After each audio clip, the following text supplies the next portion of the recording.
Dari kecil suka main bahan peledak. Ia akan meledakkan apapun, bahkan toilet di rumah. Semua barang di rumah diledak. Jika tidak ada, ia akan ke gunung untuk belajar peledak. Orang kaya ingin buang air. Kebetulan ia ada di dekat ledakan.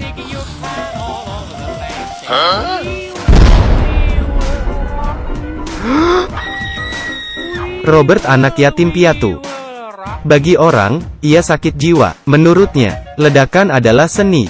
Waktu berlalu, Robert tumbuh dewasa. Rumah sakit jiwa banyak orang berbakat, terutama direktur. Penelitiannya mengesankan. Ada 2 foto. Sepertinya Robert berdarah hitam. Ia percaya, bukan direktur membuatnya seperti ini. Kenapa aku orang hitam? Direktur tidak peduli. Ia yakin tidak pernah salah. Demi mencegah Robert memperbanyak darah hitam, direktur lakukan operasi. Ia keluar dari rumah sakit jiwa.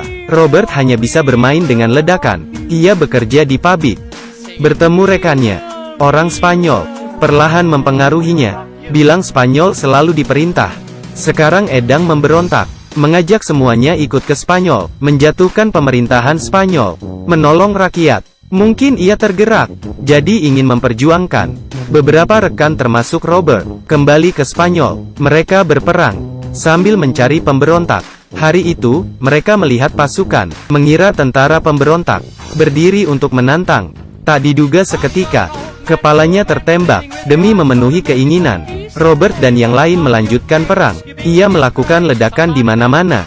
Jembatan diledakkan, dihancurkan. Robert merasa sangat puas. Setelah bom habis, mereka berpisah, meninggalkan Spanyol. Robert ke Amerika sebagai pekerja konstruksi. Para pekerjanya berani, tidak pakai pengaman. Situasi saat ini, Perang Dunia II tahap akhir. Rekannya bertanya, apa ia suka main bom? Militer Amerika ada proyek Manhattan, sedang cari orang, membuat bom terbesar di dunia. Kenapa tidak coba? Robert senang, bom terbesar di dunia. Ia ingin daftar, tapi ia tidak lulus SD, hanya bekerja sebagai pelayan, tuang teh untuk para ahli. Pengembangan bom mengalami kesulitan, belum berhasil diuji. Hari ini pakar nuklir Amerika sedang berdiskusi. Robert bertanya, apa bom masih tidak meledak? Para nuklir jawab, kamu ngerti apa? Banyak program rumit, sulit untuk menyelesaikannya. Robert berkata, kenapa tidak pakai dinamit untuk dihubungkan? Ahli terkejut. Cara ini masuk akal. Dengan cara ini, orang Amerika berhasil menguji bom atom pertama di dunia. Robert juga diundang. Selanjutnya, Jepang menerima hadiah 2 bom atom. Mengakhiri 6 tahun Perang Dunia II, Robert berkontribusi. Presiden AS mengundangnya, memberi korek api favoritnya. Robert kembali ke negaranya, ingin hidup damai. Tapi bakat Robert menarik perhatian Soviet. Agen Soviet sengaja mengajaknya minum. Ia dibuat mabuk, lalu membawanya ke kapal. Robert terbangun lalu bertemu dengan pemimpin Soviet, Stalin. Stalin menginginkan bom atom. Awalnya ia menangkap Einstein dan kembali ke Uni Soviet. Setelah ditangkap, ternyata itu kakak Einstein. Salah tangkap. Perbedaannya dengan Einstein, ia keterbelakangan mental. Stalin mendengar Robert mempelajari bom atom, memintanya bantu Uni Soviet. Robert tersenyum. Hal ini, selama tidak menyentuhnya, ia akan setuju. Stalin mengadakan pesta. Robert mabuk, bilang ke Stalin, aku dulu memujamu, tak sangka kamu begitu jelek. Stalin sangat marah. Robert dikirim ke Siberia sebagai pekerja budak. Ia melihat kakak Einstein di sini. Malam itu, ia beritahu rencana kabur. Ini adalah penjara kita. Pertama, kabur ke sebelah gudang. Tapi langkah pertama, butuh waktu 3 tahun. Orang ini tidak mengerti. I go to because for the feeding the food is in canteen. Forget it. Robert pasrah. Malam itu, kakak Einstein membangunkannya. Kamu lagi apa? Cari barang. Barang apa? Cincin granat. Ternyata ia ambil granat. Tak sengaja buka cincin granat. Robert takut. Menyuruhnya jangan lepas. Pergi keluar untuk lempar granat. Tentara mengangkap senjata. Robert bilang granat tidak ada cincin. Tentara ke samping, membiarkan mereka melempar.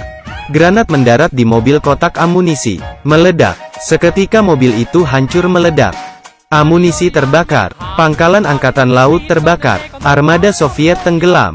Robert dan kakak Einstein kabur, kembali ke kampung halamannya. Waktu berlalu. Robert berusia hampir 100 tahun. Karena operasi, tidak punya istri anak. Hanya ada seekor kucing, menunggu mati. Hari itu kucingnya dibunuh. Ia bersumpah akan balas dendam. Ia mengikat ledakan jadi satu. Rubah datang.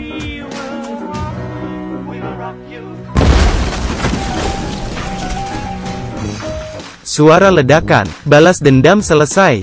Bom ini membangkitkan gairah Robert. Ia tidak mau tunggu mati. Datang ke stasiun. Pakai semua koin. Beli tiket.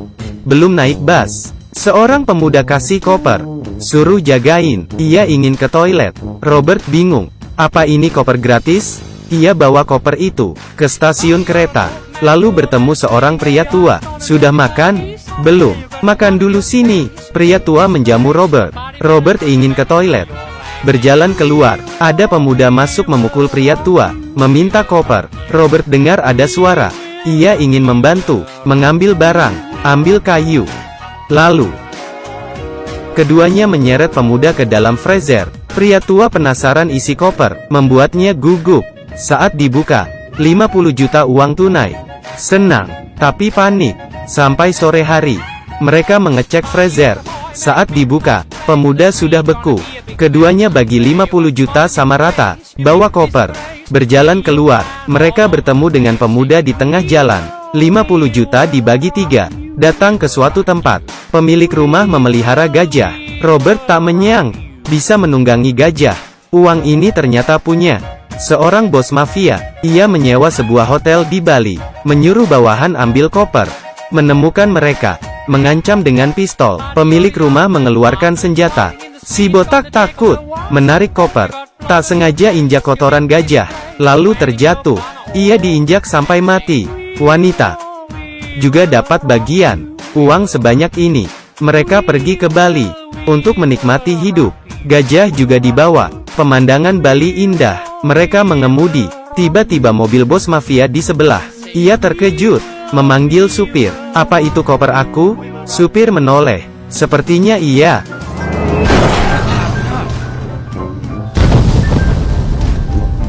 Bos mafia mati. Uang itu sepenuhnya milik mereka. Robert tinggal di Bali sampai mati. Melihat kehidupan Robert, bisa dibilang legenda. Tinggal di rumah sakit jiwa, disteril, ikut pemberontakan Spanyol, keluar dari penjara, minum dengan Presiden Amerika, bilang Stalin jelek. Umur 100 tahun, dapat uang 50 juta. Film aslinya sangat lucu. Sebuah film komedi, wajib ditonton. Jika kalian suka video ini, jangan lupa klik tombol like,